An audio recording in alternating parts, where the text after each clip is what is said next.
Now, what's the Tasmanian story, and how can you tell it in your own words? We didn't just guess this, we did some work.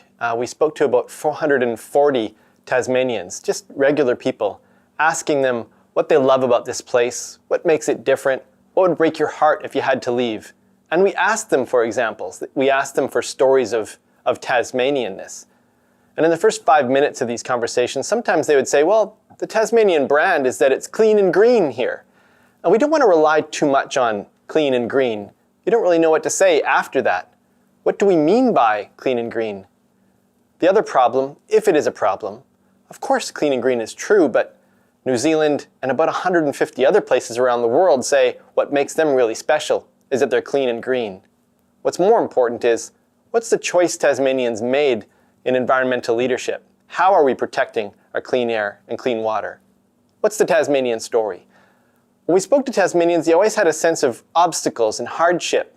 In an isolated place, it is a little bit harder. And whether that's historic or more recent and an individual story, it's important to build on that it is a little bit harder in an isolated place. And it's part of our culture. There are even aspects of regret from the past that we can overcome together to be better selves. One thing we heard about Tasmania when I talk about transformation is the economy used to be really focused on commodities. We used to take a lot of stuff out of the ground. We used to build a lot of stuff and send it to the world. But when globalization made that harder, when offshoring labor made it a lot cheaper in other places, Tasmanian industries started to change, even crumble. And that hurt Tasmanians psychologically. People talked about their grandparents or their parents, or even they themselves, having to reinvent their careers. Where did they go? How did they respond to it? As well, Tasmanians told us when we were speaking to them that they felt strange growing up, almost like second-class Australians, made to feel like bogans, which is a word you can tell from my accent. I'm from far away. I didn't really know the word bogan at all, or the two-headed story. People told these stories with a smile on their face, but they did admit it was difficult to grow up without a sense of confidence. But what we did hear from Tasmanians again and again is the response to this adversity, the response to these obstacles was really special. The grit, the determination. If someone tells you you're not good enough, well, it's almost never good enough, so you work really hard. And for a long time that was a negative in Tasmania, that you had to work harder. But actually when you work hard and you make something special that means something to you, the outcome is special too. And this creates culture. This is why Tasmania is so special to so many people. Lots of individual people doing really special things in their communities, in their families, in their businesses, in the tourism sector. And Tasmanians told us they knew exactly what Tasmanian meant and what it didn't mean. That's really Tasmanian. That's not Tasmanian. They always had an aspect of quiet confidence, humility. There was never boastfulness when we spoke to Tasmanians, and that's really important as you're telling your story and the Tasmanian story. We're not the greatest, we're not world class, we're just Tasmanian. And again, owning that hard work, the pursuit, is really important as well as the extraordinary outcome. How did we get there?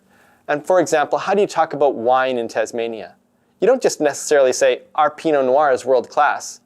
What Tasmanians told us is that 40 or 50 years ago, they said wine would never really work here. The climate wasn't right, the grapes had to work too hard, we had to work too hard. But out of that hard work, out of that exacting nature, we built something really special in Tasmania. So our Pinot Noir and our sparkling, I don't know if you've tried it, it's really delicious. You should visit our wineries.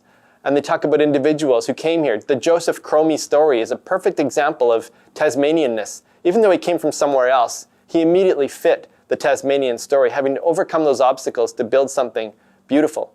As well, you can talk about the Derby bicycle trails, for example, the mountain bike trails. But you don't necessarily just say how great they are. You might talk about Derby being, it was a mining town for a long time, and then a ghost town. Then there's a huge flood, and people had to overcome that as well. But people noticed that these mountain bike tracks on the hill, they were pretty good. There was something about the dirt. The mountain bikers started to build these tracks, and they worked with council, and they worked with investors, and the community, and the government got involved. And everyone told them, it won't work. It's too isolated. No one will come. But they did it anyway, knowing that if it were mediocre bike trails, yeah, no one would come. But if they're really special, really Tasmanian bike trails, maybe people would come. And it turns out now when people talk about the Derby bike trails, it's not the Tasmanians who say they're the best in the world. It's the racers from other places, the racers coming from America who say they're the best. And that's a nice Tasmanian way to tell a story.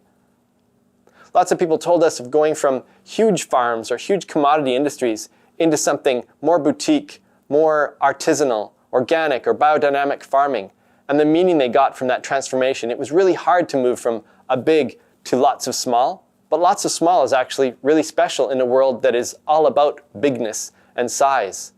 And if you think about Salamanca Market, or any of the markets across Tasmania, you see that a lot of special, a lot of boutique, a lot of passion, people bringing their passions into their careers. We can buy it, we can experience it, whether it's on a boat or at a market. And focusing on that small, special, you can only find it here, is something you really see across our economy. It isn't big, it isn't boastful. What we want to say is, you can only find that experience here. You can only find that product here. We worked really hard. It came from our land, our clean air and clean water that we chose to protect. And here are the people who built it. You should hear about them. If you think back to those plots I was telling you about, the Tasmanian plot, again and again, is a rags to riches plot, a Cinderella plot. But the riches aren't literal riches. It isn't about money. Tasmanian success is about meaning. It's rags to meaning. And there's a way to tell these stories, a tone of voice. You've heard it as I'm talking, but Tasmanians don't boast. They're using very simple language. They're using words that are very specific, trying to get those sensual details, as much detail as possible. Who are the people? Where were they? What did they create? The more specific we are, we can avoid boasting in any way. One of the ways I can remember it, when I looked through 350,000 words of notes as we spoke to Tasmanians, is the line, not a tagline, not a marketing line, but the quiet pursuit of the extraordinary. Because you can remember the quietness, the humility. There's a way to speak here in Tasmania. And it solves the problem for people who are coming from a loud, boastful, exhausting world. So the quietness is important. And then the pursuit as well. The hard work, the grit, determination, which has a really special outcome, an extraordinary outcome. So the quiet pursuit of the extraordinary is a way to actually give our stories a little bit of value. So we remember, as we curate, as we choose the stories we tell, that's a really Tasmanian one. In the next video, I'll give you an example of a really Tasmanian story that you can think about as you find your own stories.